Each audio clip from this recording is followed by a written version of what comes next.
All right. We are live in my studio. This is awesome. This is like one of the first I've ever done. And so everyone, welcome to another episode of Face the Truth.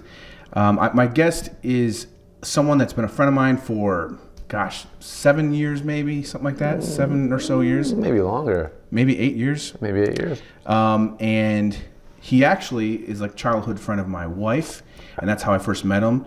And we'll get into that in just a second. But just everyone, please welcome Stephen Francis.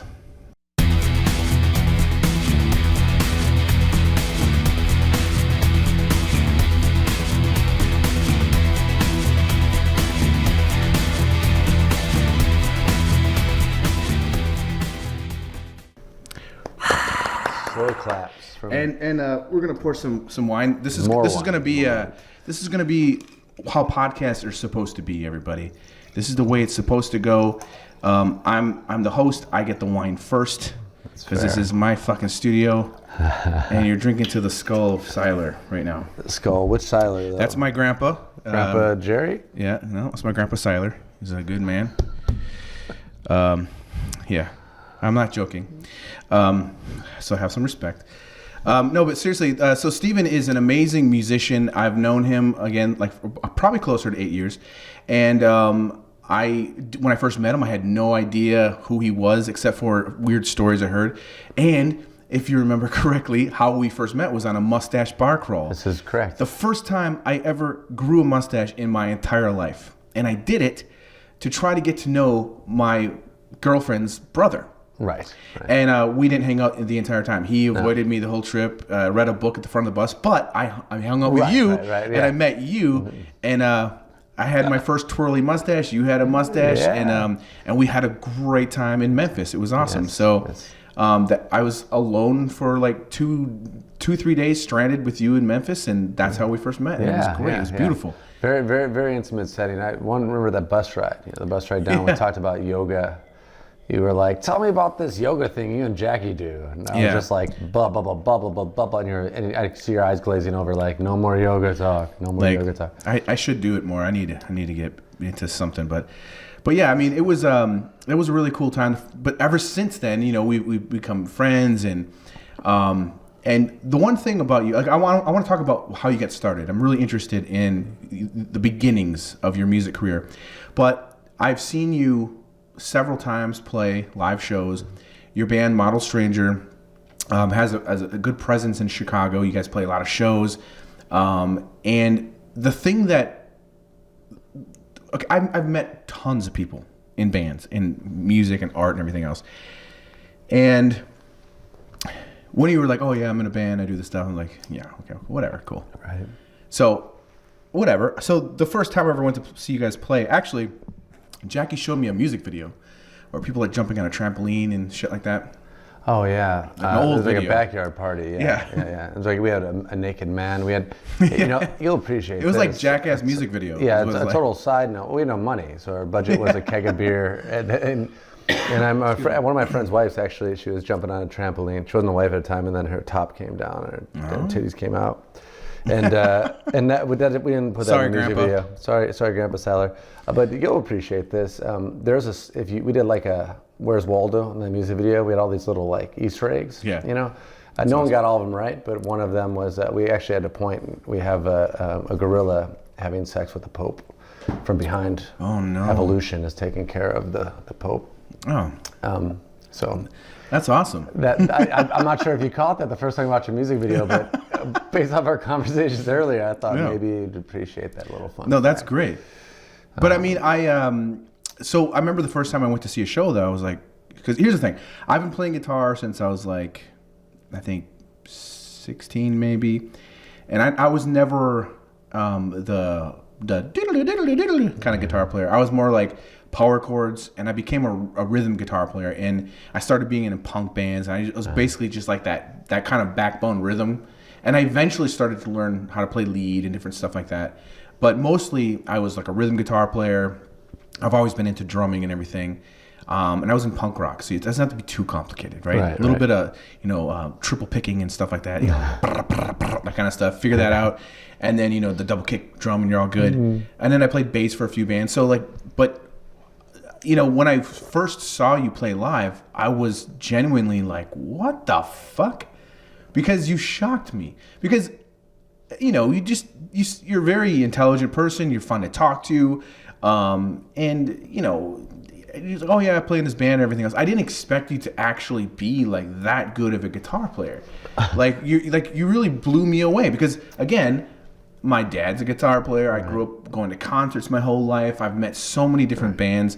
And so I don't get that impressed very often, but your guitar playing is fucking awesome. And you make it seem so easy. And so I was super impressed by it. So it's been a few years since the first time I saw you. And I told you before I even started this podcast, it's been over a year now, that I wanted to have you on eventually to talk about your stuff and help promote you and the Chicago scene and everything. So I would like a little, if you want to give a little bit background real quick of how, I know you kind of grew up in Schaumburg, right? Yeah. I grew up in Wooddale and then Schaumburg. Let's get into where did this guitar playing come from? Young Stevie. Where did it start? Why guitar? I was a little angsty little man. I beat up a schoolmate when I was like 8 or 9, and I got grounded. And my brother had a guitar, and I was stuck in this bedroom. So I pulled out the guitar from underneath the bed, and I started to pull out the little Mel Bay book, and I started playing. And I had a couple friends that had guitars around, and I just kept playing guitars, and I look at like tablature. Something very natural to me. I was really attracted to it. I liked it, and then I got into music around that time. That's like when I started listening to Metallica, Led Zeppelin, Pink Floyd, the Beatles, and it was just like at that time, guitar was exploding. There's like guitar magazines everywhere, and like Steve Vai, Yngwie Malmsteen. So I got into one of the like. Was this like 96, 97, something like that? Even earlier than that. I mean, earlier. It's like about the right time, at that time frame, early 90s. I'm a young guy and I'm playing guitar, and then suddenly it was just like I'm a guitar player. I don't really remember learning to play. Did you get to that point where you were just like every day in your room, just like for hours? Oh, it was more obsessed? It was more than every day. I mean, I did that for like 6 or 7 years straight. Just nonstop. Nonstop, and I was never like the guy to pull out the guitar at the party and like bore people. But if I was at a party and the party was boring, I would go hide myself in a room and work on guitar. You're like, I'm going to go play guitar. Yeah, because this is more fun than like watching you guys. Exactly. There is definitely a point around like my like late teens where I got bored with the guitar in the sense of like the shredding thing you're talking about. I did all that stuff. I remember my big thing was like, I want to learn to play like Cliffs of Dover, like Eric Johnson. I want to play it, So I sat there just like shred, then I get into Pantera. And I was like, okay, this is like, now what, And there was a man, just some random man who was like, good guitar player's a dime a dozen. You need to learn how to write songs. And thus how it began, that guitar stopped being an obsession and more of a tool. And it's one of those things that like has just always been like in my arsenal. But it's really like, I mean you've been around there. I mean, great guitar players are they're like, I'm like you. I mean, like there are a lot around. They're everywhere. Yeah. Dime a dozen, I actually had a girlfriend in high school. Her father told me that a good guitar player is a dime a dozen. You better learn to do something else. You know what's funny? Did you ever, so you learned how to play other people's songs? Is that how you, because I never did that. I never, I would show up to band practices and like, let's play this Nirvana song. I never learned other people's songs. I just started writing my own songs. I was doing both. I was trying to write, but I mean, I definitely learned. Like, I remember, like, for me, it was like I just loved Metallica. One of my childhood friends loved Metallica. Matt. You met Matt before. Yeah. He loves, so we'd have like, we had this like broken ass drum set, and we'd actually be using like tree branches and just be like, like blasting like just like an open E note, the whole time. Just like having fun, and like it was fun because it gave us something to connect on. Yeah. And I'd be like, hey Matt, like check out my song. He'd be like, what is that? Because there's no vocal line or lyric, it's just like a couple notes on a guitar. When was the first band you started? Like how old were you? When the first I was 12 years old. Whoa, shit. And we had like a warehouse awesome. We used to go to, and this guy's dad owned like lighting equipment, and he'd just get high and we'd like play like Black Dog or Back in Black. Helmet? stuff like that? No, it was like what's so weird about me, like as I actually was just having this. There's a part of me that came up when you were talking about guitar, just like I did not care for any of the stuff happening at the time. I was so in love. I was so romanticized with the '60s, and wow, that was good. You know, good luck on you, man. Yeah, I mean, I'm sitting there listening to like Led Zeppelin 3, you know, learning Since I've Been Loving You. Meanwhile, like some of the best music of the '90s is being recorded, and it's just flying right by my head. It's not till like 5 years later that I fall in love with like all the '90s bands. You know, I am like, dude, I wasn't allowed to listen to anything except for Christian rock music. Poor thing. And so, do you have any of your favorites? Can you share some of your favorite Christian bands? Did you like any of them? Yeah, actually, Tooth and Nail Records, it was a huge record label. Right on. And what was so cool about them is they were actually helping Christian kids have good music. Nice. Because up to that point, like I wasn't allowed to listen to Green Day or Nirvana or the Pixies or any of these bands that I actually really loved. Right. I had to listen to Christian versions of these bands. And that's how I learned how to play guitar, was listening to, like someone was like, oh dude, you sound like Nirvana. And I was like, no, I sound like Plank Eye. You know, I'm like learning from this band Plank Eye. Right. And actually this band, The Blamed, was my favorite band in high school. They're a Christian band? It sounds like there's some Christian guilt in there. Yeah. But they were on Tooth and Nail Records, and I'll have to show you sometime. To this day, if I play you the one record, it's fucking awesome. Yeah. Badass record. And I learned how to play guitar by listening to that. Now, what's weird, and I know this is your interview, but you're going to relate with this. Skip to the Future in Chicago, I'm playing in bands, and the lead singer, the guy who started The Blamed, it's his band, moves to Chicago, and he happened to come to my band practice with a different band. He knew the guitar player from that band, and he had a side project band called Left Out, which was like Rancid, like punk rock Rancid. I remember that band. And he asked me if I would be his guitar player for that band. And so I'm like, oh my gosh, I'm in another band with the guy from The Blamed, the band that I was in love with in high school. Like, how did that happen? And then eventually I started playing bass for The Blamed. So I was actually on tour with the band that I would fantasize in high school. Right. You know, like you ever been in high school and you're like, I wish I was in Slayer or whatever. Yeah. Like mine was The Blamed. So actually it came true. And I remember being in Santa Cruz on stage, just being like playing bass, like do do do do down do do do down, and everyone's like, yeah, and I'm like, holy shit, this is happening. It was such a surreal moment. Right. You know, and then you just like it's like that. There it went. Yeah, but you know what's crazy? He's still doing it. He actually just put out another Blamed record, and he's I guess I can talk about this, but we're going to be doing a new Left Out record really soon. Oh, nice. Yeah, we're gonna do like a 7-song record. Right. Which is a lot more than you'd think. I mean, like you know, it seems like we're back in the 50s, where like, you know, people don't have the capacity for like a lot of music. You know, it's like 7 songs. Like, oh, I don't have that much time in a playlist. Yeah, we're just doing it all 7 for ourselves. We're not gonna like tour or anything, but like. But I mean, like with an established man like that, I mean, you'll probably get some listens. Yeah, well, I mean, the fun thing is like it's been like almost 20 years. I mean, that sounds so crazy, but like I think it was 98 or 99 was the last time we went on tour together.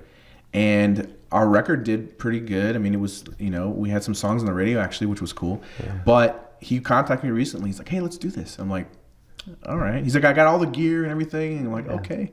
So you're going to write, or are you just going to play? I'm writing some stuff, but he's mostly the writer. So I'm going to go in and just play guitar and do some backups. But I do have a couple ideas that we're going to try to turn into songs. But cool. But anyways, it's cool because that's another reason why you and I connected was like, you know, there's the music, the art. And again, the connection with my wife, like you basically were like a brother to her growing up. Yes, very much. And so it's been cool for me throughout the years to watch you guys with your band and to see you develop. Dave actually asked me to ask you this. I'm going to ask you this now.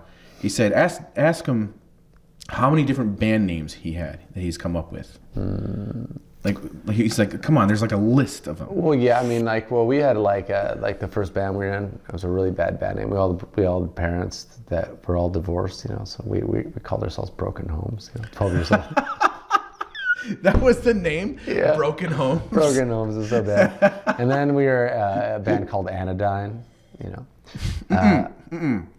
Yeah. No, I don't know. What does that mean? Anodyne? Yeah, I think it was anything that soothes or relieves pain. You know, This is late Deep. 90s. This is when So you started yoga young. Yeah. Oh yeah. No, I didn't actually. At this point, I was just chain smoking cigarettes and like listening to Korn, or something. And then there was Reverie. Reverie was a band. Reverie? Yeah, that's a Chicago band I was in. And then Model Stranger. But I mean, in between, we did. Excuse me. We did 7 Inches Deep. That was a band we were. That was pretty. And Sparkle Pussy was another one. Sparkle Pussy. These were all. These were all. Like, there's Local H and Sparkle Pussy. Yeah. No, really. Yeah. Making Chicago proud. We didn't know what we wanted to be called, so we kept booking ourselves different names. Just like until we figured out. But really, I mean, the whole reason after Reverie, I took a long time before we changed the band into Model Stranger and started a new band because, the age of Google, that was something bands had to deal with, that bands in the past had to deal with. And Reverie, we were Google screwed. If you search Reverie, we were touring our asses off, and you go search Reverie and a Claude Debussy piano number would come up, or like a mattress store or a latte machine or something. It was far. So I went on and I did all this research, what can I name my band that if you Google it, you're going to find it. That was my primary concern, because it's we'd tour and people go, oh no, I don't need a card, I don't need a flyer, I'll grab your record. How do I find you if I don't have your record? Go buy a record. No, how do I find you online? How do I stream you? Exactly. You need to have the name that sticks out. That's where we're at. And Model Strangers, how did you come up with that title? 'Cause first of all, it's a really good band name. But secondly, don't you, if I remember correctly, don't you have different personalities? Some nights you guys show up as a different, it's almost like split personality, right? Yeah, I mean, we started like that. We've grown old and lazy. You would one night you're the models, and one night you're the stranger or something, and you would be a different character. For me, I mean, I've always loved the idea of dark and light, and those two sides, and the model being the pop, and the stranger being the darker thing. Yeah. And the idea, I was always drawn to pop music, but I love really dark, grungy things, and wanted to really get at taking a darker take on pop music. And was thinking about the idea of architects and models, and I was playing with it. And Model Stranger was a really fun name too, because the act of modeling stranger, doing the model stranger, the model citizen, but model stranger, you're touring around. So we landed there, and we did for a while. We would go out in these white suits and show up and play all of our pop songs, and then show up and all dressed much darker and play nothing but our droney ones that made no sense. And it was annoying people that liked our pop songs, because they would come to see it and they'd have a different version of the band. So it's I think that's cool though, man. I like that. There was a point we were in a movie theater, we were on tour, and the movie's about to start, and I'm talking to Kevin and Vincent, and I was like, guys, we should really just go further into this. And they were just like, Steve, it's just you're taking it too far. You could add a third bit to that, and you could call yourself Model Stranger Things, and it's just the underside world. We did a Model Stranger Things. Oh, you did? We did a joke thing to promote a Halloween show. We badly reacted a Stranger Things video or scene, but man, I tried to be original there. You were there. Damn it. But man, that would be great. I love the idea of incorporating theater into music, but there's just so much. There's so many bad venues that it's not a good spot to do that. You really have to start to scope what you're going to do. Yeah, have you realized basically because I mean I've been there before. You're trying to be really creative and do something different, but have you realized that? Hey, I just want to show up and just fucking rock. Yeah. And and you just want people, because I mean, I used to be in bands where someone in the band just talk too much. Yeah. Dude, you don't need to talk in between songs. Right. Just go to the next song. That drives me crazy. Yeah, it's you got to be. I mean, especially if you're seeing a rock band, just punch me in the face. I'm here to see a rock show. Mm-hmm. There's definitely a certain balance of that. I mean, there's a point probably around our second EP where we were getting too artsy, and this new record that we've been working on is just rock music. And we got back, Vinny, our drummer, he comes from a punk and pop punk background, and I think he was very patient through a lot of that stuff. He was very excited when we worked on. When are we gonna get to the fun stuff? Yeah, well, I mean, drummers are kind of like that, though. Yeah, I mean, some of them, but we went through and we'd been writing. We wrote for a long time. We had over 50 songs when we started going to producers for this record, and in the end, when we brought them to producers, all the rock songs won. No matter what producer we went to, they're like, this is the record I see you making, and it was, primarily the upbeat rock stuff. And for me, like there's a whole side of me that just like loves like ballads and folk songs and different things, and it's really starting to help us like, you know, find really who Model Stranger is as a full unit, you know, and scope out. And you guys have been a band for a long time, man. That just goes to show you, you know, you don't just it's one of those things where, you know, you're a very creative person. You're very interested in the art and being talented. You're not being talented. You are talented, but like trying to like encourage or nurture that talent. But you don't. And there's three of you, and you all three have a different vision, right? But to get to that point where you're all on the same page, on the same path. I mean, it can be records. You can do like 3-4 records, and then you're just like, oh, now we're like there. And I've seen you guys just, you know. I actually haven't gotten to see you live in a little bit, but I noticed even just like the last few times I saw you post things, I'm like, holy shit, you guys are like really pulling together, and I can't wait to hear the new record. But what I'm curious about with your guys' process, because how long have you guys been together with you three? 10 years. 10 years now? Just 10 years in December. That's crazy, man. It went by like... Dude, that's as long as the Beatles were together. Yeah, but unfortunately, we did not make 9 amazing records. I'm not trying to insult you. Yeah, trust me, I've done the math and all this stuff. It's no, I'm not trying to insult you. You want more? Yeah, sure. Of course, I always want more. I'm just saying. Can you hear that? Wait. Oh, that sounds good. Does it sound good? It sounds really good. All right, go on. It's just a testament to, you know, I try to tell this to people all the time. Like, one of the things I hate is when people look at my paintings and they're like, oh, I would kill to be able to do what you do. It's like, no, you wouldn't. Right. You have no idea the fucking sacrifices I have made in my life to do what I do. Right. None of this came easy. None of it. It's always hard. It's always challenging. I've got 2 covers coming up, and people are like, oh yeah, he's got more. Of course, he's got more covers coming up. I don't know how they're gonna go. Right. It's always you're as good as your last show. Exactly. You're as good as your last it's always challenging. I'm always pushing. I'm always trying to like beat myself and get better and everything else. Same thing with music and everything. Absolutely. And when you're in a band, you're with other people, and it's all conflicting. It's like being in a marriage in a way. It's like sharing a canvas, you know. Exactly. And I have a lot of friends that do tattoos, and I talk about how lucky they are that they have there's such a permanence to what they do. You know, music is this really gross space right now, but, you know, which is one of the first EPs that Kevin and I ever did a long time ago. We were living in California. It was titled "This Painting Never Dries," because we couldn't stop fucking going back and touching things. Like George Lucas. Yeah, right, exactly, like George Lucas. But like that's the thing. It's like you can't get away from this romanticism of the Beatles and that era where people literally had to go in and crank out a record in a week. Right now we're kind of our own worst enemies with that in the music space. But the thing I love about the deadline world and the tattoo world of art is that like you're kind of forced to get to that finish line, and it's something that we've been talking a lot as a band. I mean, like I said, you're sharing a canvas. Like if I could guarantee you, Vincent isn't here, and I could speak for him. He would say we should do everything 5 times as fast as we do.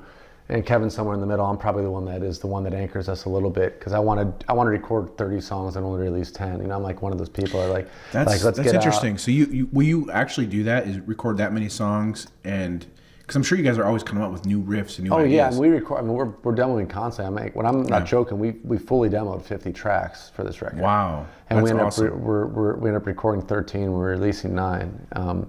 But it's not a matter of like. So then, wait, the new record's only going to be 9 songs? Mm-hmm. With some stuff on the back end too that comes out after it. But we are limited by vinyl, space of vinyl. Yeah. A new thing, limited by the physical space of a vinyl for us. Because going back, it's like going back to because vinyl's the shit. So I mean, it's starting to people love that. So, but wait a minute. I mean, because that comes down to finance as well, right? Because you can obviously. Yeah, we could do a double vinyl, but that's probably. But it's also like the problem with the way we approach this, and this is once again the process, is you just write. You're not writing 50. I didn't write 50 songs in a theme. I was just so writing. What's fitting? So what fits? And then once everything was recorded and mixed, we were like, this song. What is really doesn't work with these. And for example, this new record that's about to come out. It comes out in April, right? The new record. Yeah, April 24th it comes out. We're going to be releasing like a single ahead of that on Spotify and all the streaming services and a music video as well. Now with something like this, how long has the process been of writing this new record? And what is the process? Like, let's say, like, how does a song come about with you guys? Like, is it just one person, or is it all together, or is it just spontaneous, or? Well, this record's been, it was interesting because we took time to jam together. We were touring a lot, like 2011 to 2015. We were touring so much, we didn't really have as much time as we needed to write. And it started to become very siloed. Like I was like writing alone, I'd show up and be like, here's a new song, you know? And I'd be like, ah. So we stopped touring intentionally to start getting together on the weekends and just like really digging in and doing like long bits of jamming and figuring things out. Some of it came out like that, but a lot of songs for me come out of ideas or thoughts. You know, like comedians have bits. You know, you'll just be sitting there strumming around, thinking about words. You'll hear something, and you just maybe write it down. You know, seed it. I have some friends I write songs with, and we just might be like, "That's a great fucking title for a song." Like, I'm gonna write a song about this. And sometimes it's just for the sake of writing a song. I don't know if like you just sketch in the morning just for the sake of it. Yeah. But sometimes I'm like, oh, you know what? I really love like that statement. I'm gonna write a song, you know, like. Oh man, does that happen where like your record is almost finished, and then all of a sudden one day you're like, oh my god, I just came up with a riff that's so good. Oh my, Jason, it's not even funny. Like I have so many songs that have started or done since we started working on that record, and I honestly believe, unless I'm just like not up with the Joneses, that most of the time on the records you hear, you're probably hearing songs that are a couple years old by the time they get through all of these you know processes. And that's what that's what you go back to, like the White Stripes and bands that were doing this stuff in real time. And that's something I think that's really appealing to me for this next record. It's like I feel strong enough with this next record isn't even out yet, but the record after this next record, I'm just getting into like getting in and recording, getting out. Yeah. And like just trusting that you know what you're doing, that you have the capability, and not just like slaving over it. Because you know, we worked with a different producer and he was awesome, he's great, but he did a totally different process that was foreign to us, and he wanted to try a bunch of new things and challenged me to play less guitar and do more vocals. And you know, we did a lot more drum and bass stuff. And that's one thing I want to talk to you about too, is you're naturally a guitar player. Absolutely. But you have this passion for becoming a singer and wanting to sing. Yeah. And so you've had to I know that throughout the years you've been like working on, you know, going to, you know, vocal lessons and different things. So like it's like you're in this band putting out records and everything, and you're still, you know, that's what I think is cool and commendable, is that like you take this to a point where it's, you know, and people, the reason that this is great talking about this is there's people out there that probably want to start bands or whatever else. And to hear how long you've been doing this and how hard you work at it, that you're still working on it. You're still trying to develop. You're still trying to push yourself. You're still trying to challenge yourself. Just even today, you went to like a retreat thing, when you're like a meditation type thing, and there's different things that you're in your personal life that you are pushing yourself.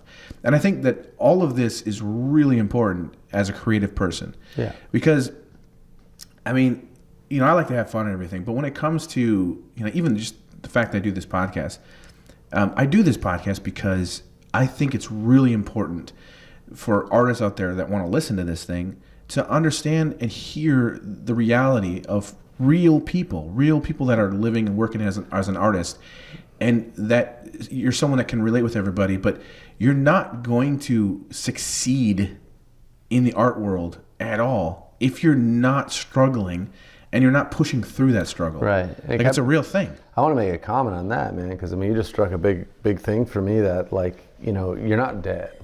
You know, like whoever's listening that is like has a self-doubt thing, it's more likely that you're afraid or you're lazy if you're not doing it. Yeah. Because you're not dead. I mean, you and I could start acting today, right, and be in our late 80s and be acting for 50 years. Yeah. Right? Yeah, exactly. We have so much time, you know. So if I just started doing stand-up right, at 42. Right. So this is what I tell people. Like, I saw someone post yesterday, I really wish I learned to play the saxophone. This man's in his like mid-40s. I'm like, I just commented, you're not dead. You know, and start playing. This is where I'm at, like that, like, you know, I mean, at the end of the day, I mean, like, it's fun doing what we do, and but like, I'm going to keep, like, to your points, I'm going to keep challenging myself and learning and growing, because life is boring if you're sitting still. Yeah. Life is boring if you're looking at the same person in the mirror every day. You know, all these things, and you can't, and you know this from painting, you can't write about something new unless you're doing something new. So if you're afraid to be outside, you know, I have nothing to hide. You know, I kind of cringe a little bit when you're like, oh, Steven's still doing vocal lessons. And then I think, like, I don't really fucking care what whoever's listening. Hey, I don't fucking care. Listen. I am, and I'm not trying to sound like a douchebag or anything, but I'm known as a world-renowned illustrator, artist, painter. Guess what? I still learn every day from other artists. I'll see an artist. I don't claim to know everything about drawing and painting.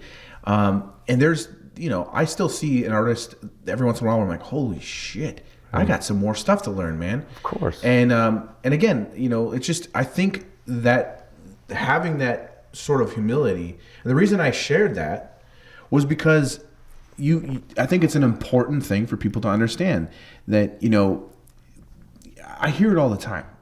I want to do what you're doing, like I said before, right? And it's, you know, my quick answer always is, no, you don't. You're not serious. Because, you know, the only way you're going to succeed in anything artistically is by sacrificing so much of your life. You have to, it's not like, you know, there's so much little respect for people in the arts than there are for people like doctors and whatever else. But the people that are succeeding as artists, they put just as much time in. Of course. Just as much effort and work and study. You know, and I think that's an important thing. And art and music, the reason I do this whole thing is I feel that it's a way that I can give back in a way for people to be able to be inspired and encouraged to hear people in the art world that are actually doing it, and to hear the true, you know, struggle and also the excitement of it. You know, like I know it's hard to work on a record, and it's hard to stuff, but then it's also exciting when it comes out and you get to play it and share it with people and everything. Yeah. So there's a whole spectrum. It's like, but like you said, you know, it's like when you were talking, I had this visual image in my mind of a river in a forest.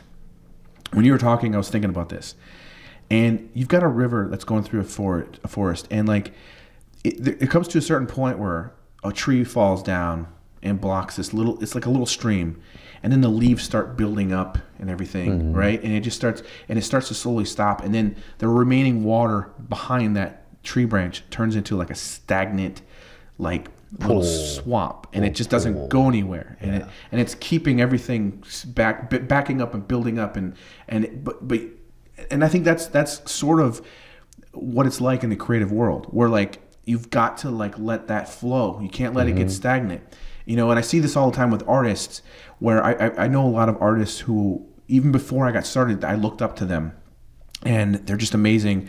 But then throughout the 20 years or so, I've noticed their work hasn't changed at all. They haven't evolved. And to me, they've kind of become a stagnant little pool. And that was a learning experience for me. I don't ever want to be that. Right. I want to always flow. I want to be like, I'm not afraid to say that, hey, guess what? The next oil painting I do, I don't know. I'm going to try something different, and I'm going to maybe try a different palette that I'm not even comfortable with. Why? Because I need that as an artist. Right. Yeah, I hear that. I think you hit something on the head about being stagnant. And I think that the if you're not uncomfortable, you know, it's like, I mean, you could go back to the yoga analogies. Like, you got to find your edge, and you got to stay at your edge. You know, sometimes artists go way past their edge, and people call it a failure. You know, and people just completely blow up their image. But sometimes that self detonation, or that self-sacrifice is required to dream up a new self before oneself. You know, to be like, I don't even know who I am if I'm not like sitting here with the acoustic guitar, like whatever, like, you know, like Bob Dylan goes electric or something. Like, you just got to blow up like these paradigms of these ideas. That's a good analogy. You know, I think, and then what's interesting about being like, you know, in the kind of band that I'm in, and not having like, you know, great amounts of international or national success, where no one defines you for who you are. There's no fucking rules, man. No one cares. Like our core, like Midwest or East Coast fans that we have from touring, They if we're gonna put out a record where we're doing like all synth stuff suddenly, they'll probably support it because they've been behind us for 10 years and they're really on our side at this point. Yeah. But it's not like, oh my God, I can't believe that fucking Green Day did a record and they didn't do what Green Day does. You know, like, oh, like no one, we don't not kind of beholden to that. And it's been something we struggled with because it's like, we're just a rock, I mean, we're a rock band, right? But what does rock mean? And like, what is it, like, you know, what, like these things these days, you know, and comparing yourself to other people that are, you know, doing something different. I mean, it's an interesting time too, because like you're expected to exploit yourself and show everything. And, you know, all the bands I grew up listening to, I was in love with because I knew nothing about the bands, you know, and now you got So like when you find a little bit more, do you like lose interest? Or? Well, no, I'm just talking about a band like Led Zeppelin or Tool where there's like all this mystique, you know, it's it's great. They don't do press photos and they don't do this, whatever. But I mean, where I'm going with this is like, you know, there was like such heavy brand and commitment to brand, and this killed people. I mean, literally, people got an idea of their own characters, their own head, and now we're at a point where it's just like, I want to make music, and I want to keep making music, and like I said, I love theater, and I love the whole play behind it, but also at the end of the day, I just love playing music, and whether that's on a stage with an acoustic guitar, or with a bunch of friends, or making records, you know, they're all different experiences, but at the end of the day, I'm playing music. I'm not gonna. Well, no, I mean, I saw you like not that long ago do a small little acoustic set, and I never saw you do anything like that before. And it was quite clear and evident that this dude just loves to write and play music, and that's so great, man. And that's the thing that's inspiring about it, you know. Are the other guys in the band like that as well? I mean, are they with you? Is it because I mean, here's the thing I know about being in bands. Like, there's sometimes. Like when I was in bands, I was one of those guys that was like hardcore. Right. Like this was because you go hard at everything. This was my life. You're like alpha as fuck. Yeah. I'm gonna go hard. I'm gonna go hard. You're doing comedy 3 nights a week already. I mean, you're getting at it. You're going hard. You're going hard. Like, when am I gonna get that Netflix special? Yeah, right. No, but that's the thing is like, but when you're doing that and you're really serious and passionate about it, but then the other guys are just like, oh, whatever. Well, like, why don't you know that song yet? Yeah, we're hard about different things. I mean, we definitely all have that somewhere. Yeah. I would definitely say I'm probably at a fault the most in that I keep it a job. Like, I'm the one that's like, we need to get in there and like do this, or if we don't do this, then this. Like, I'm like definitely the one that's driving, you know, captain of the ship. But yeah, no, I mean, don't make no mistake. Like, there's no way you're going out 100 days a year touring with guys that don't care, and there's no way you're making records this day, you know, this point in time where records are kind of like somewhat, you know, obsolete and in like the listening experience for beginning to end. I have friends that are in bands that have made really great records that have recently admitted to me that they don't even know why they're making records and they don't even listen to records themselves. And I think, fuck, like I still have this romantic relationship. Like, I just the other day I like pulled out like a Nina Simone record. I put it on. I sat down and like listened to side A, and I got up and I flipped over to side B, and I'm talking. You know, in fact, we were talking about this when we were talking about our own vinyl. I'm like talking about the romanticism about like, but if it ends right now, because at some point we're going to only have like 4 tracks on side A, and I was like, it just doesn't feel like good enough. Like there needs to be one more track before I get up to flip the record over. But see, that's the poetry and my band was like. I think it was Vince. He's like, no, but he fucking cares, except for you and like maybe 200 other people that you know about where records end to begin. Like people are like 90% of people are gonna fucking stream this on Spotify, and he's right. I mean, he's right. I don't know, man. I agree with you though, because like I have my record player right there, and I love listening to records. And you know what? I gotta say something real quick about Jack White. I love Jack White. But fuck you, dude, because you're trying to be so creative and artsy. No, I have a point here. Jack White's not going to listen to this, so whatever. I'll say whatever the fuck I want. I love Jack White, but one of his last records, it just pisses me off. Because here's the thing. I love listening to vinyl, and I want people to listen to vinyl. I think it's I love it. There's nothing I love more. Sitting in my studio working on a painting, and just that crinkle and everything, just that sound. There's a more of a warmth to it. And there's just I just love it. Yeah, I just love it. It's just better. It's a more. I feel like I'm more connected with it. But Jack does this record. He's trying to be all creative, and he makes it so the needle starts in the middle of the record and goes out to the edge. Why? Because he's trying to be artsy fartsy. Well, it sucks, dude. Because I can't stack records. You fuck up the whole thing. You know what I'm saying? Like, and then there's another record. I think by Spoon. I think it's a record I have by Spoon where they purposely did like where it gets to the middle, and it purposely has a skip thing set into it where it just goes.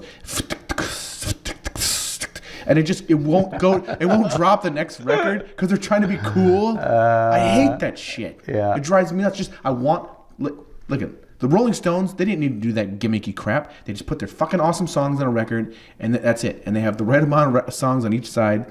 You flip it, put the next one on. It's awesome. You're not in the lock track at the very end of like side B? Drives me nuts. Okay, you don't like so some of that stuff. Stop. But no, I hate that. It's like I know people that are like all like. Yeah, at the end of the record, I don't mind it. Like like when it just keeps playing. Like sometimes I want to stack records.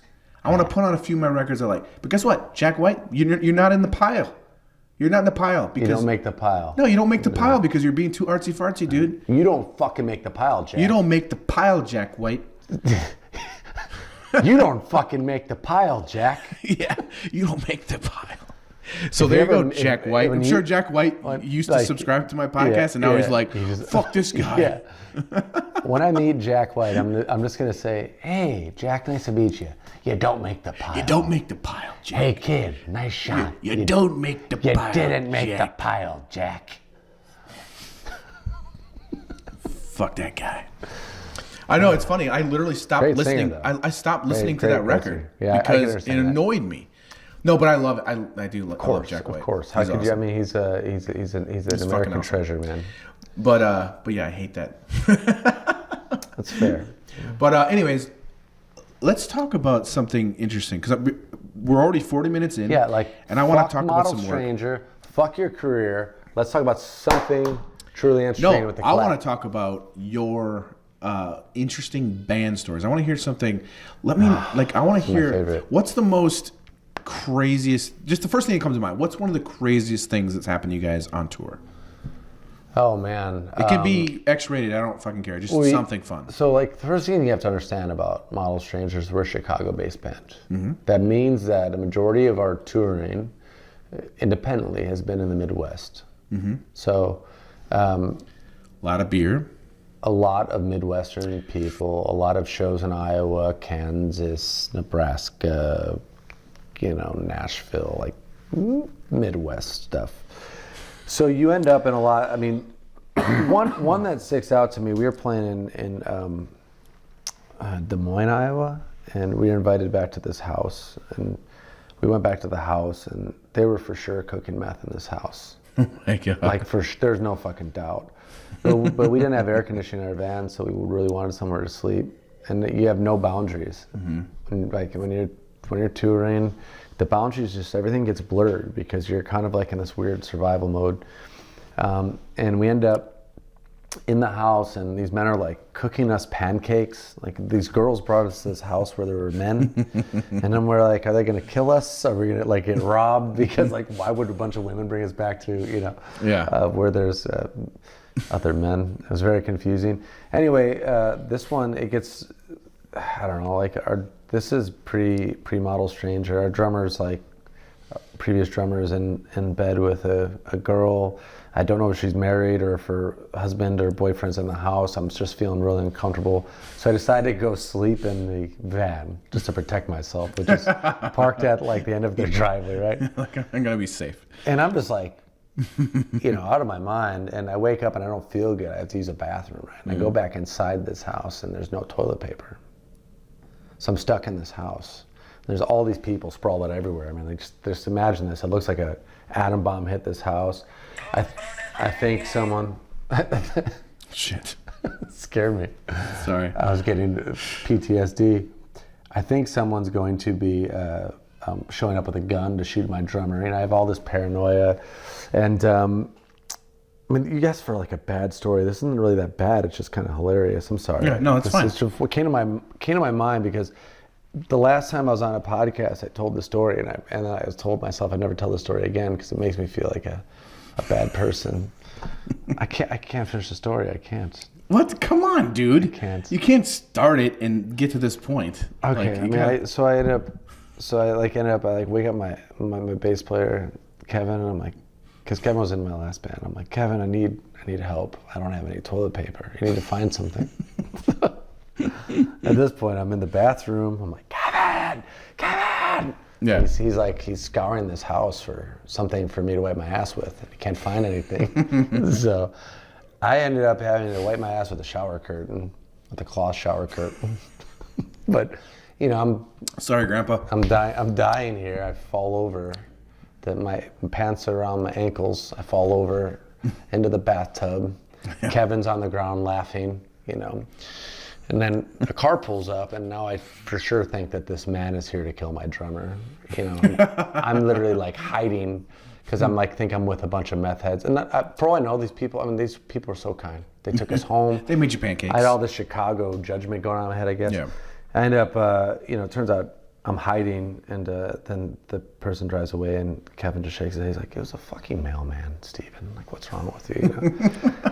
So I'm like, you know, those are like the bad nights that are. Where you're thinking it's gonna be this crazy like Motley Crue night, because but it's like no. My nervous system can never slow down at the end of these nights. I mean, we're like, you know, you play and you're like all high from playing music, and you know, you're drinking a bunch, and then you end up in this like dark small town somewhere where you know nobody, and everything's quiet, and like the nervous system's just overloaded. Those things are normal. I mean, as far as like weird things that have happened to the band, I mean, we've ended up in so many weird situations and weird parties and weird houses. None of them are really like amazing, like that shocking,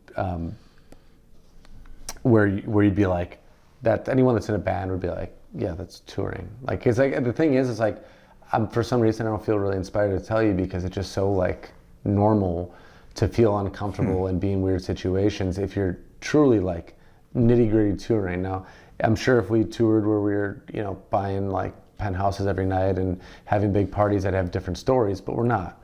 We're touring very grassroots in a van with other independent bands, and sometimes with larger bands that we're following their bus in our van, you know. And you're just making friends, and you know, as through the years though, we've built more boundaries, and we just don't put ourselves in as many bad situations and don't go to as many houses.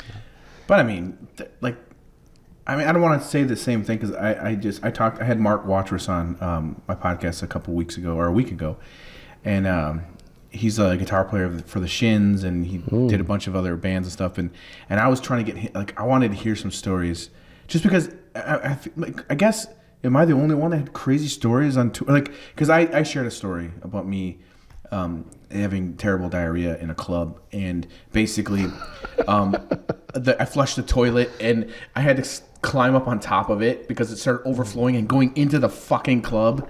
Oh, like, no. Just before I was about to go on stage, you know. So yeah, that's why I'm curious. I used to have a pretty irritable stomach historically. I had a situation where I run across the expressway and shit on the side of the road and run back across the expressway to get back in the van by the time we got through the toll.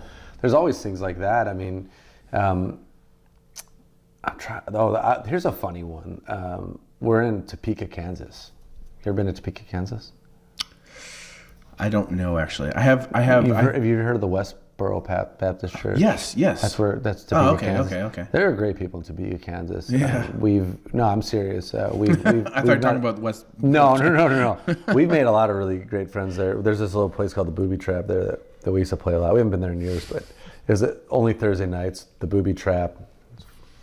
It was the worst thing when you could stop smoking at that club, because suddenly you smelled everything. Like when they stopped allowing cigarettes there, it was the worst fucking show ever. Just like you could smell the vomit and depression. But we were in that town one night, and we were like walking around. You know, we're like in our like young 20s. We're walking around trying to promote the show, and there's this man like, y'all in a band? And we're like, yeah. You want to come to our show tonight? He's like, well, why don't you come stay in my place? I got a place, you know. And we're like, free place to stay. This is like still, we're just like trying to save money all the time. See, this is what I'm talking about. So this one is scary, actually. This one gets scary. I can't believe I didn't remember this first time you brought it up. This is one of the scariest nights of my life. And anyone listening to this podcast will be like, well, you guys are just fucking idiots. And yes, we were idiots. We're like 24 in a fucking van, you know, touring around trying to trying to make fans in Topeka, Kansas. Very stupid. We end up going to this man's house, and we walk in. It turns out he lives with his parents. So first off, but he has this really nice finished basement. We go down there. Everything seems fine. And then he invites us out. So we go out. This was actually the night before we were playing. It was an off night. We go out and we're partying with this guy, and we go to a club, and he gets kicked out of the club. And he got kicked out of the club because he called someone something you shouldn't call someone. He pulled out a knife on this person, and then we're in his pickup truck. What did you call him? He was a racist. Oh, it was a racist thing. It was a racist thing. Yeah. Oh, okay. So now we're with this man we don't want to be with. Our van's at his house, and we're in his pickup truck, and he has a knife out, and he pulls out a bag of cocaine, and he sticks his knife into it, and he starts doing bumps off this knife. Oh my God. And this is the guy you're supposed to stay with? Yeah. And then shit. He just like fired up. He's like talking about going back and killing people. And we're all just like looking at each other like, how the fuck are we gonna get out of this situation? And did you still stay with the guy? Oh, I'll get to there because it gets worse and it gets crazier. So now, but despite what people think that are listening to this podcast, people don't like most men and rock stars or musicians I know don't like strip clubs. Yeah. Okay, it's just like whatever. Like this guy is driving 80 miles per hour through like cornfields, just jacked. It starts raining. I'm terrified. I have all this anxiety. I'm literally holding my drummer's thigh in my hand. I am fucking terrified. And out of nowhere, and it's like all these corn stalks, there's like a light. We pull in. Yeah. We're at a fucking strip club. Oh my God. So we start walking up, and they're like, no, not fucking you, Larry. Get the fuck out of here. You can't fucking come in here. And he's like, I brought a band from Chicago. It's good. Like, they got a lot of money. They want to spend money. And this guy's just fucking flying out of his head. He's got a stack of cash in his pocket. He's ready to party with these strippers. So we go in there, and all these, the guy at the club, he sends over all these strippers to us because he thinks we're into strippers. And he also thinks we have a lot of money, which is, both things are wrong. So we're just sitting there pretending like or not pretending, but not caring. We're pretending like, oh, well, we're kind of into this. Like, because what do you do? There's like all these girls trying to like make money. I'm just like sitting there smoking a cigarette, drinking, and, And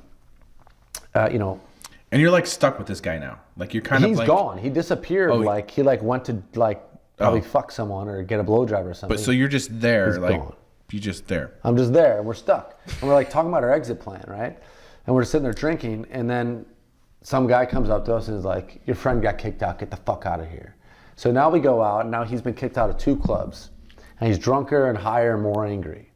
Now he gets in the car, and he is flying back to his parents' house, like back to where we're at. And we're like, great, we're gonna be able to get into our van and leave.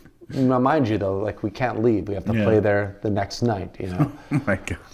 We end up going back. He on the way back, he stops at a gas station, and he's buying like everything. Like he's buying like Hot Pockets and like what are those like stovetop stuffers or like microwave dinners. He's like, this guy's just like out of his mind. He's grabbing things off shelves. He spent like $170 at this gas station. He's like, we're going to eat dinner and there's no fucking question about it. And we're like, we're all terrified of this man at this point.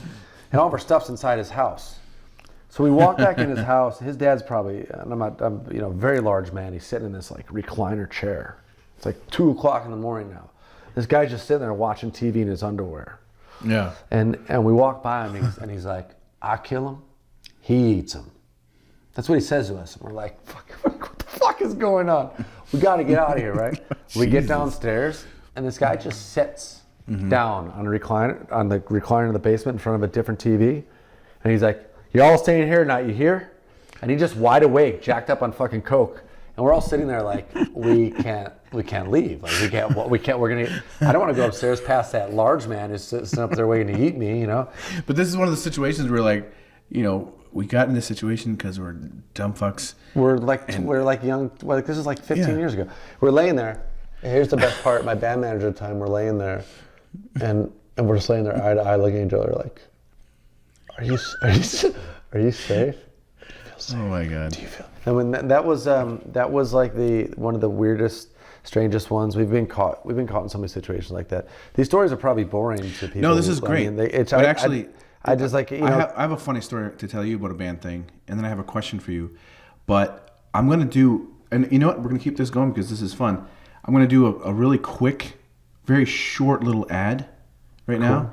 And you're going to unclip the mic and run up the stairs and get one of those. Why don't we just meatloaf this shit? Like, meatloaf!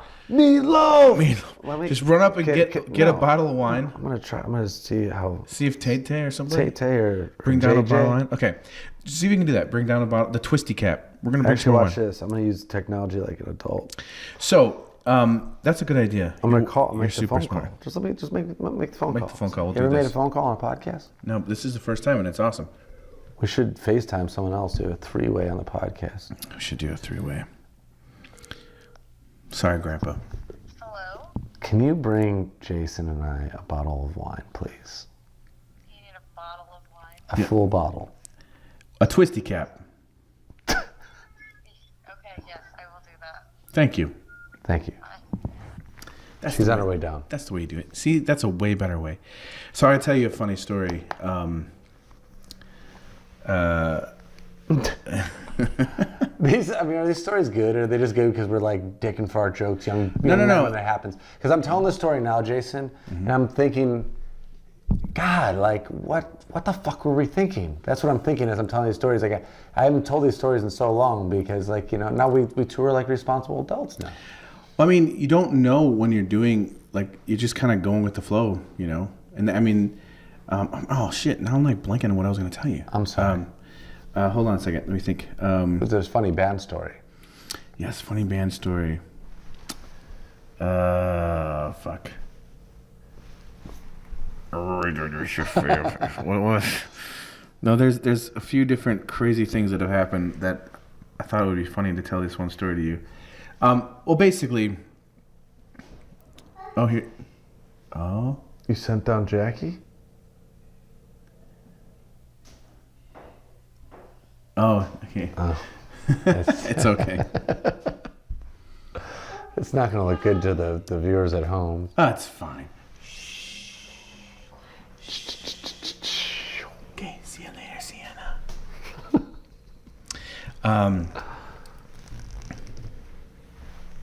You know, we high class here. We do screw off caps. Yeah, shoot, This I'm thing blanking sucks. on what I was going to tell you about. But I already feel skeezy about telling the story where I wiped my butt on something. So No, can you cut it's that fine. out of the podcast? No. So I mean, I have like decent people are probably listening to this. when so I they're when I judging was me. there was crazy things, just that you never knew what was going to happen on tour, and one thing I'll tell you, this is a funny story. I was in a punk band called Left Out, and our record that we came out with before the tour was called For the Working Class, and it sounds very blue collar, like kind of skinheady, the working class. I never thought about that, had no clue, and I remember we were playing in Nashville, and I was super punk rock at the time. Steel-toed boots.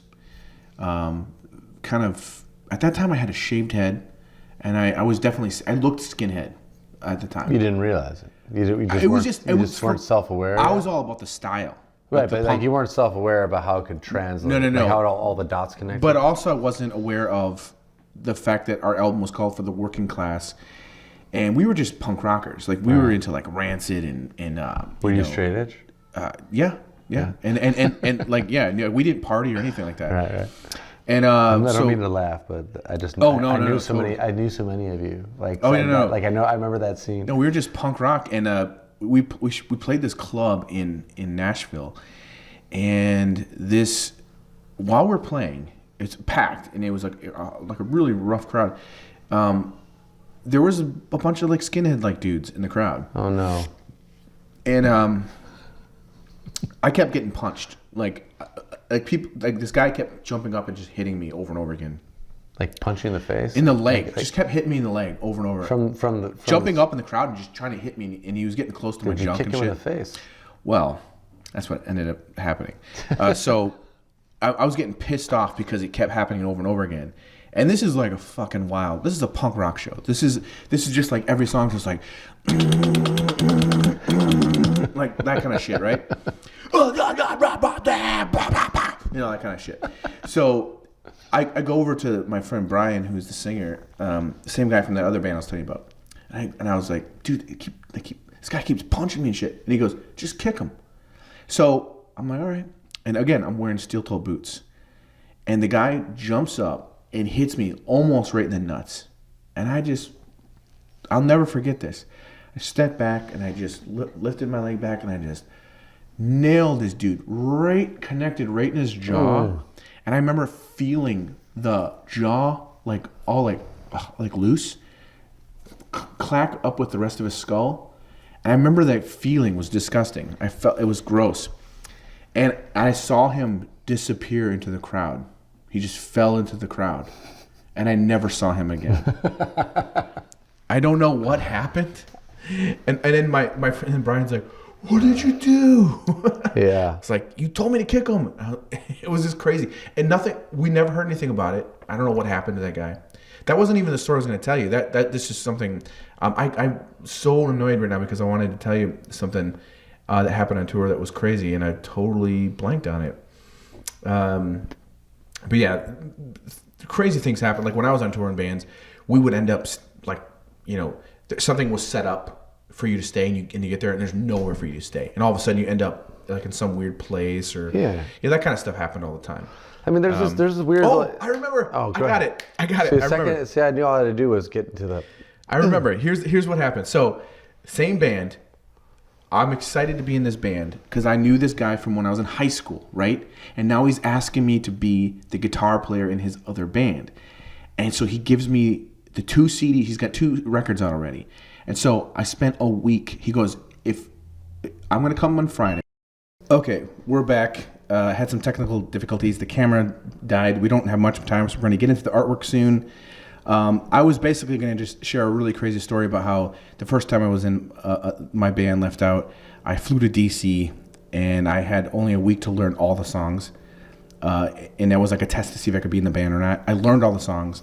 I went to my first show in DC, and then the bass player did not like me very much at first. And during the middle of our first show together, I unplugged him 2 times accidentally. And he actually, the second time I unplugged him, because we were like moving around, he body slammed me in front of the whole crowd. My first show, he like literally, bam, and I got the air knocked out of me and everything, and it was really embarrassing. And I thought I'm not in this band, right? But then afterwards, he was like, "That was awesome, right?" And I was like, "Oh, okay." And then that night we had to sleep together in this apartment, and him and I were put in a room, and it was Christmas time, and I'm already like nervous about this guy. He's from LA and he flew in, and I'm like, oh man, I don't know if he likes me, and this is whatever. It was like really scary. He goes, we're laying down on the floor, we got sleeping bags and stuff, and he goes, I'll be right back, and he leaves, and he comes back in. There was like a nativity scene out front. Oh no. He unplugged the Mary, brought her up. She's about like this, like 2.5 feet, whatever. Plugs her in, she's glowing, and he just spoons her all night, Mary. That was my first night in the band. Right. So that was my story. I was gonna say it was really fucking. Oh, that's funny. Anyways, brings up so many stories about lawn gnomes and moving things around. We were so bored growing up in the suburbs. We used to do that, walk around and take people nativity scenes and rearrange them, put them in different places. Did you ever do the one with the friends where you each get on the side of the road and pretend to be pulling a rope up as a car was coming by? No. Oh man, I was just telling my friend about that. We were bad kids, I think. Naughty, you're very naughty. I think we were poor children. So we don't have too much time. First of all, thank you so much for doing this. This has been a really fun talk. People are gonna love this. I don't have. We're going to do this. Normally I do this differently through Skype. So this time I'm going to show him, Steven, the actual drawings that fans have done. So I don't know all the names. I don't have the names here. But when I post this online, I'm going to put the names next to the drawing. In the video. So everyone will be. So this is the first one. And yeah. Am I allowed to comment on these? Yeah, you can comment, and then when you're ready, swipe to the next one. So this is the first one. I mean, that one's artistic. I mean, I look a little bit like Planet of the Apes shape. That's your mustache. Yeah, man, Kind of look cool. like Colonel Sanders with some music. I mean, it's cool. It's cool. It's different. They definitely didn't go literal. All right. They got the name. Hey, look, they got the elephant in there. This one's pretty cool. I have a little bit of a big forehead on that. I'd say 5 head on that one. A 5 head. Pretty good, Yeah, that was a big forehead. I got the 5 head. Got the green in my arm, my eyes, right? So what does it say? And here's Here's an E minor, here's an E which is like, might be true. I don't know if I'm playing that chord, but if he's listening to music, I mean, I do. a lot of E minors. That's like I don't actually have that many songs in E minor though, but maybe the shape of that. I mean, I think I'm playing something else, man. Okay. But it's cool. I mean, that one's really good. I mean, he really Very nice drawing. It's a very nice drawing. I think this one. I think this one is actually by Jack Lemonier. I'm gonna have to take a photo of this one. Jack Lemonier. I'll email him to you. Oh, but I'm still gonna take a photo. All right. Because I'm not gonna take a photo of the email. I'm gonna take a photo of this in this moment. I believe this is by Jack Lemonier. Jack Lemonier. Hi, Jack. I love his name, Jack Lemonier. I like to say that. Mademoiselle. Lemonier. Jack Lemonier. I love it. All right, I'm feeling this. This got some Prince vibe going on. This now. one's cool. I actually know who this one is. This is by Waleed Shihab. Actually, I think the first one was done by Dominic Zollinger. I think so. These are all so cool. I so apologize because I have to go through and do the names. No, but it's all right. That's super cool, man. I love this one. It's got such a different feel to it. That is very Prince-ish. Isn't it? Yeah, it's pretty cool. cool. I feel like, it's cool. I'm left-handed in it, which is interesting. Yeah. Flip me around. Why not? Flip you around. That one's pretty awesome. Oh, man. Representing my cross-country ski endeavors here. That one's funny. I can't believe that they're going on my Instagram and sneaking around. Gotta be careful what you post, I guess. People know more. That's cool. Yeah. Again, I apologize. I don't know the names, but again, I'm David, gonna put them. Something bad. You can't read that. Dane. I don't know. I can't see it from here. And I have to pick one of these, right? Yeah, I'll email them to you though. So we'll do it later. We're gonna. Oh, because it actually. So whoever wins is gonna get a ticket to my. So, I don't know again who this one is, but it's with the green background. I mean, people don't know this, but you are also the singer of the Red Hot Chili Peppers.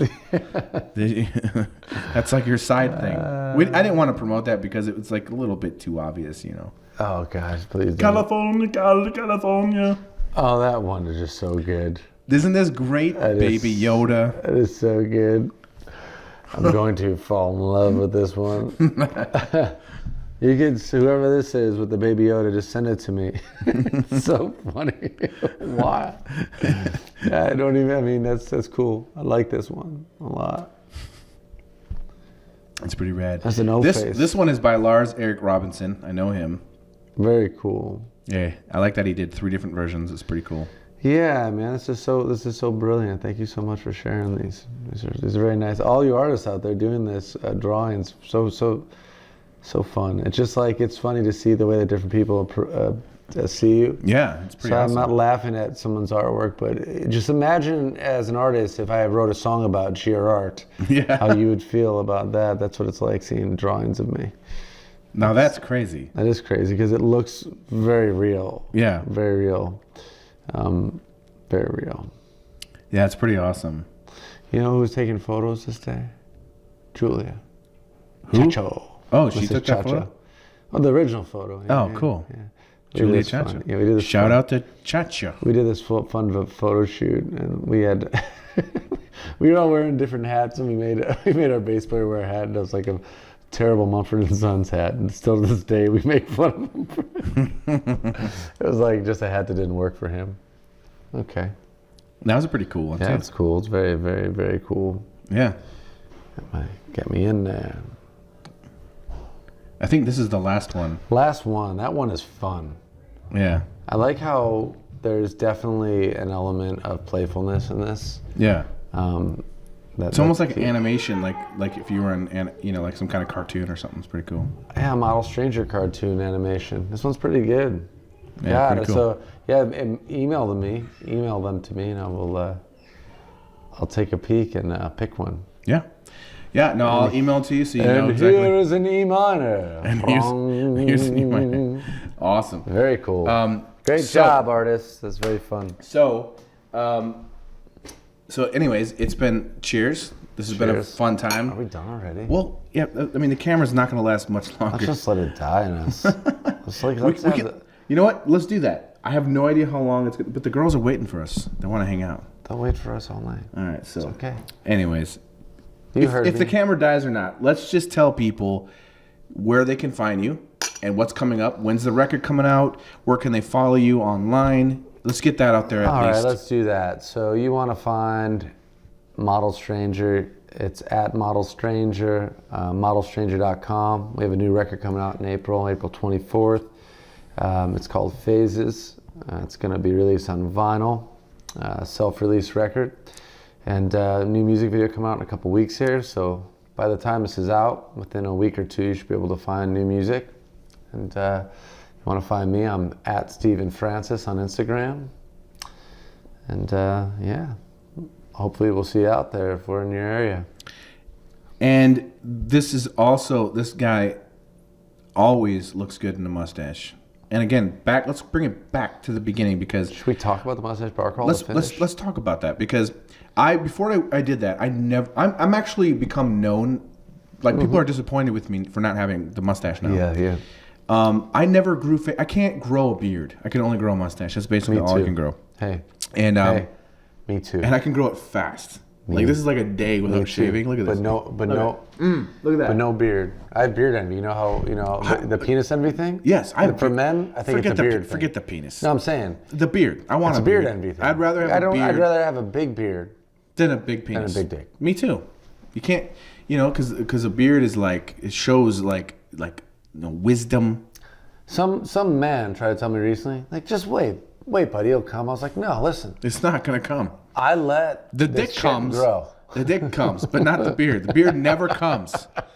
Only. So let's talk about the mustache bar crawl really quick. Yes. So this is how Jason and I met. So I had some friends, and we 9 of us in 1 year in Chicago decided to do a mustache bar crawl. This was before it was like a thing that people did. Like this was like grassroots. Yeah. For no reason. There was no fundraising. There was no money charged. Nothing. Through the years it grew. I think the year you joined, we had 3 buses or 2 buses. No, it was just one bus. 1 bus that year. Yeah, to Memphis. Yeah, we ended up getting up to 2 buses and 55 mustaches. And I was proud, man. In 2 months, I grew a mustache big enough that I had a little curl. Yeah, you should have been proud. I was like, man, my first mustache. Yeah. So we would go to a city and we'd do a bar crawl and we'd have awards and we did It was it awesome. for 10 years. We just got fucked up and have mustaches. Yeah, That's we basically we what did a lot of dancing. Yeah, we did. We lot of danced a lot. dancing and Yeah. a lot of bromancing. It was fun. Dancing, bronancing. Same thing with me. Like when I shave my mustache, people just lose their damn minds. Yeah. Jackie actually won't let me, like, I haven't ever shaved to the skin because she wants there to be a little scruff, Yeah. just something. Well, Creeps around. here's what's funny. Mustaches aren't cool anymore again. They went through like this peak.